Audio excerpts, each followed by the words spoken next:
Assalamualaikum warahmatullahi wabarakatuh. Halo sahabat Surya, apa kabar? Bertemu lagi dengan saya Devan Prasetyo dan hari ini saya ditemani rekan saya Ayu Komalasari. Nah, hari ini saya dapat rekan baru ya. Jadi sahabat Surya yang sudah mengikuti dari awal sampai akhir, nanti kita kenalan lebih dalam dengan Bu Ayu. Ya, hari ini alhamdulillah sudah masuk ke episode 42.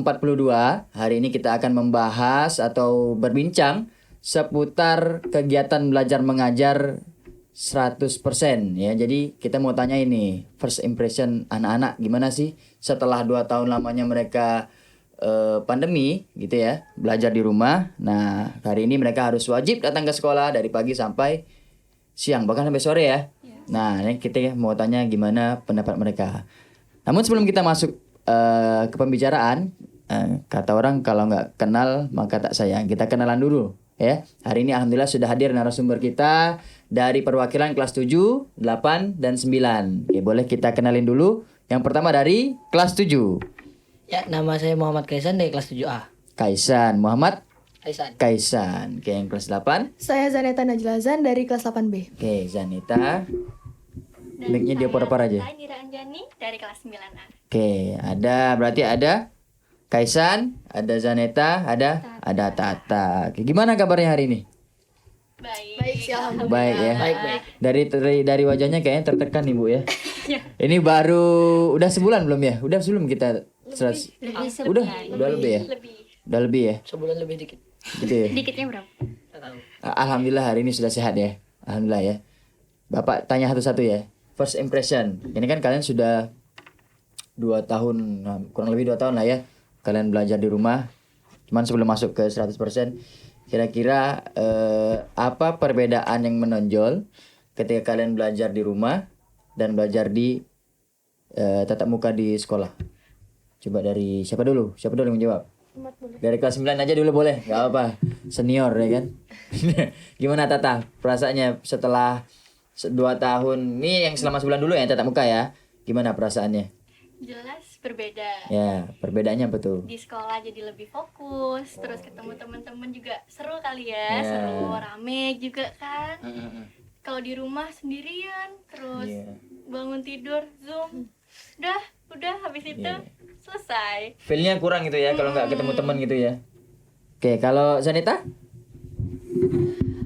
Lebih ada semangat belajar sih. Semangat belajar ya. Terus bisa memperhatikan guru lebih jelas. Kalau misal dulu online kan kayak agak tersendat-sendat, mungkin masalah Oh, internet iya, atau benar-benar. apa gitu sih. Terus lebih seru ketemu teman-teman. Iya, benar. Bisa main apa. Jadi bertanyanya pun langsung guru yang jawab gitu ya. Iya. Enak ya. Mm-mm. Kalau Kaisan? Kalau Kaisan kelas 7 berarti berapa? 2 tahun juga ya? 2 tahun ya. Berarti di tahun SD waktu itu ya online-nya. Nah, gimana tuh perbedaannya sekarang tatap muka? Feelingnya beda jauh. Beda jauh. Apa yang bikin bedanya jauh tuh apa? Karena kalau di rumah kan kita udah biasa, udah lebih pede karena kan nggak ketemu gurunya sama langsung. Gitu ya. Kalau ketemu langsung tuh rasanya lebih malu-malu canggung Malu gimana gitu gitu. ya. Oh, karena udah lama, baik begitu ketemu udah SMP aja ya kan. Oke. Oke, menurut kalian nih kan, selama pembelajaran pandemi yang kemarin, lebih enak online atau offline menurut kalian? Dari yang Tata boleh dijawab? Nah, enak online atau offline? Offline ya? Mungkin pasti ada Iya. sisi-sisinya, mungkin harus bangun lebih pagi, Hmm. pulang sore, Iya. tapi semangat gitu Semangat gitu belajarnya. ya. Enak aja ya kalau offline ya. Iya. Oke, kalau menurut Zaneta sendiri gimana? Ya sama sih, lebih suka offline karena ada semangat belajar yang lebih daripada waktu online dulu. Terus sama kayak Kak Tata bilang tadi, ada positif negatif gitu. Iya. Kalau Kaisan? Biasa laki-laki beda nih. Biasa laki-laki tuh malah pengennya online aja ya. Ya? Kalau kalian gimana Kaisan? Online tuh ada enaknya, tapi ada juga enaknya. Kalau online tuh kan kayak kalau telat tuh malu banget masuk sendiri. Iya, gitu Masuk ya. Zoom-nya terakhir, paling terakhir. Kalau di sekolah kan paling cuman disuruh baca doa di depan sendiri. Oh, iya. Lalu juga di sekolah kan bisa ketemu temen, nggak sepi di rumah. Ya, itu yang bikin Tapi enak. nggak enaknya kalau sekolah online tuh bangun pagi. Bangun pagi ya. Heeh. Oke. Jadi ya otomatis kebiasaan kita berubah ya. Kalau online kan kita nggak perlu di jalan ya kan. Sarapan bisa sambil nge-zoom. belajar ya kan. Nah, itu cuman ya karena apa ya? Kebiasaannya sudah harus diubah ya. toh bangun pagi juga untuk positif juga kan. Makanya supaya kalian mengantisipasi tidak ngembun malamnya ya, atau begadang. Jadi bangunnya pagi.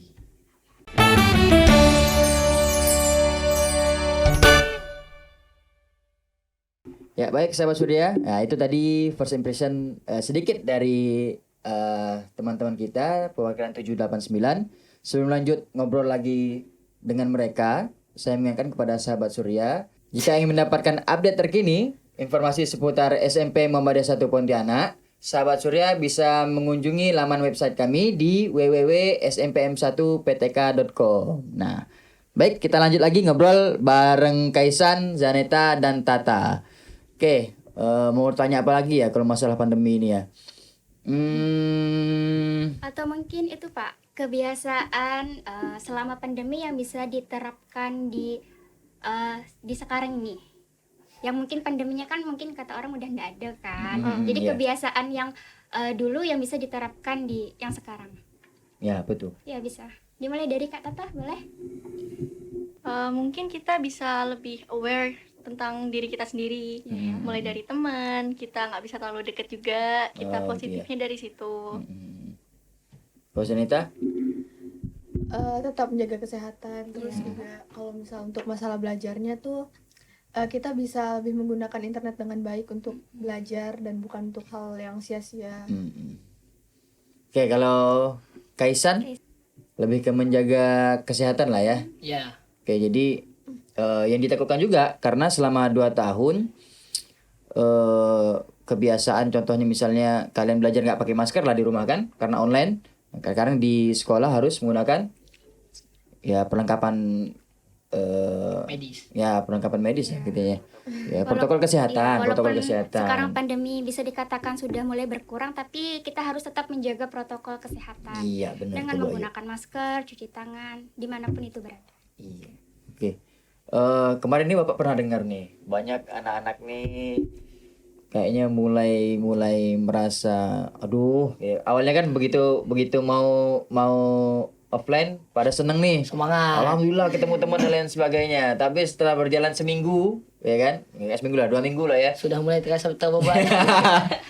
Kayaknya begitu jalan 2 minggu kok kayaknya aduh kok gini amat ya offline ya. Nah, itu kalian gimana? Merasakan itu atau enggak? Merasakan banget. Ya, dari Kaisan. Gimana? Kalau Kaisan yang bikin aduh, nyesel nih offline atau kok terlalu cepat ya rasanya. Kayaknya pengen balik online lagi gitu. Ada nggak perasaan seperti itu? Feelnya tuh kalau dulu mikirnya gini, berarti dulu tuh susah banget ya. Dulu kan kayak begini juga offline. Iya. 2 tahun ya? Iya, benar. 2 tahun di rumah tuh ternyata begini beda banget itu kan. Beda ya. Ternyata berat banget sebelum 2 tahun tuh berat banget Ya, emang. padahal sebelumnya memang begini belajarnya kan?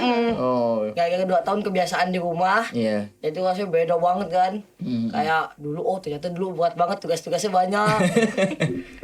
Ya, itu karena kebiasaan ya kan? Coba kalau Zanita? Kadang-kadang sih merasa kayak gitu, nggak selalu. Nggak selalu lah ya. Iya. Itu kalau merasakan seperti itu mungkin kalau banyak tugas lah mungkin ya. Ya otomatis tugasnya lebih banyak ya. Heeh. Karena belajarnya juga dari pagi sampai sore bahkan ya. Iya. Siang habis itu lanjut les lagi ya. Kalau Tata? Lebih ke pulang sekolahnya jadi kayak ngerasa lebih, aduh capek, Ya, capek gitu ya, ya. gitu. Tapi nggak apa ya, capeknya orang belajar itu pahala ya kan. Jangan merasa rugi karena capek belajar. Kita akan merasa rugi kalau kita capek melewatkan waktu untuk belajar. Nah, itu ya. Nah, ini kan kalian selama daring ya. Selama daring kan biasanya kan lebih waktu di rumah lebih banyak nih. Nah, kira-kira ada nggak minat atau skill yang kalian dapatkan selama 2 tahun di rumah? Entah itu jadi bisa ngedit video atau kalian bikin buku, siapa tahu ya. Atau kalian ya banyak lah hal positif yang kalian lakukan selama daring itu apa? Coba dari siapa? Dari Zaneta aja dulu. Ada sih beberapa skill-skill yang didapat waktu daring kayak misalnya menulis cerpen, Mau bikin cerpen ya? iya, terus bermain musik, Musik ya. iya. Oh, Gitu kalau Tata? Kalau saya lebih ke ini, lebih suka olahraga. Olahraga ya. Jadi untuk jaga imun supaya yang tetap stabil ya. Kalau Kaisan bikin komik. Bikin komik ya. Komik apa ini? Komik percakapan. Komik percakapan ya. Jadi itu dulu ada aplikasi namanya Mangatun. Saya download itu habis daring, biasanya habis Zoom, saya bikin itu. Bikin itu ya. Oh, untuk Dua isi episode, satu waktu. episode Oh. daripada di rumah doang Oh, kan ya betul ya. diem. Bikin episode berapa? Udah episode berapa sekarang? 24, 25. Wah, ini boleh nih ya. Nanti boleh di-share nih komiknya. Siapa tahu bisa ini kan dikembangkan lagi. Kalau sudah bagus, bimbingan dengan guru yang kompeten, insya Allah bisa jadi komik bagus. Atau minta bantuan guru bahasa Indonesia, ya kan? Dibikinkan buku. Oh, nanti kita share, kan keren tuh. Oke, lanjut Mbak Ayu. Oke, menurut kalian nih, gimana kalau misalnya kita kembali lagi ke pembelajaran daring?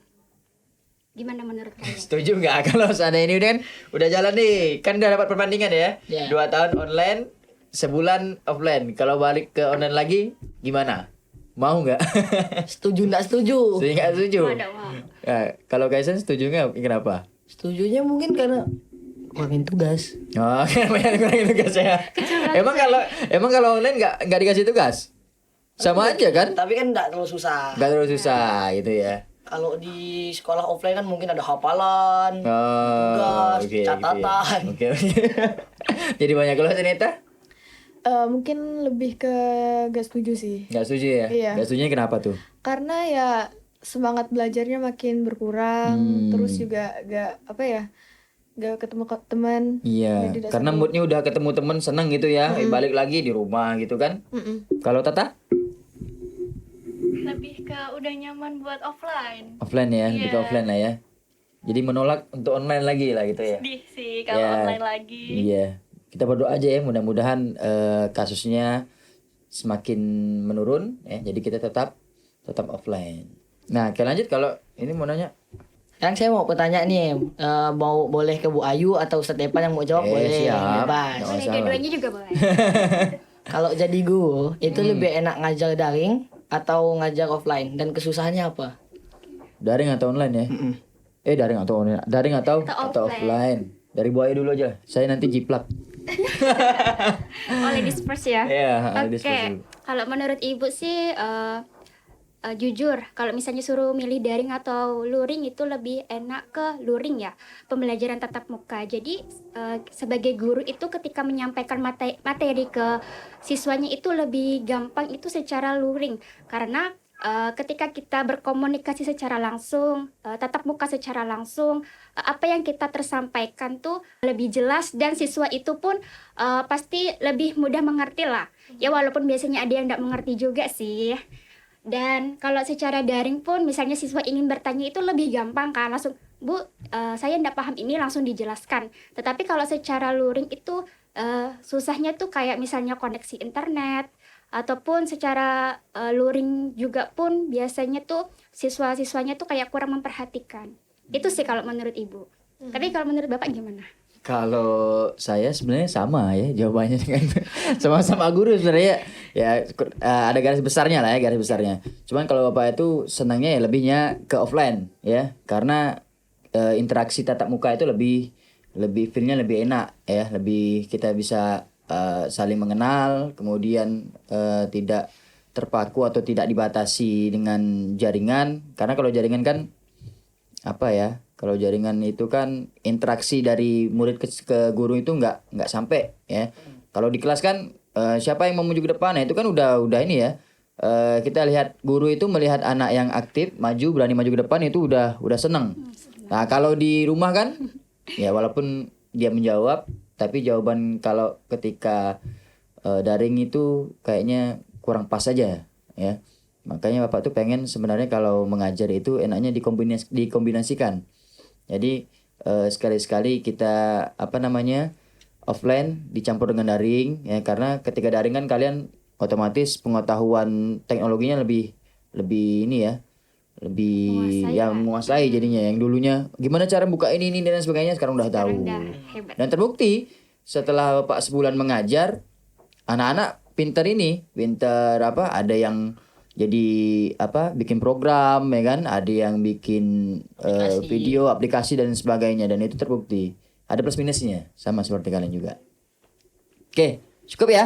Cukup. Ya, sahabat Surya. Nah, itulah obrolan kita panjang ya, nggak terasa nih udah hampir setengah jam ngobrol sama Kaisan, Zaneta dan Tata. Alhamdulillah hari kita sudah sampai di penghujung nih ya.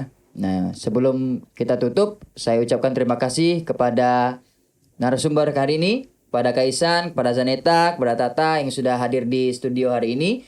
Dan saya juga ucapkan terima kasih kepada sahabat Surya yang sudah support dan mendukung channel YouTube SMP Muhammadiyah 1 Pontianak. Dan saya menghimbau juga kepada sahabat Surya yang belum bergabung, silahkan like, komen, dan subscribe channel YouTube SMP Muhammadiyah 1 Pontianak. Dan jangan lupa follow juga kami di Instagram dan Facebook SMP Muhammadiyah 1 Pontianak. Akhirnya saya Devan Prasetyo dan rekan saya Ayu Kemalasari. pamit undur diri. Terima kasih. Podcast Surya Menyapa terus berkreasi. Wassalamualaikum warahmatullahi wabarakatuh.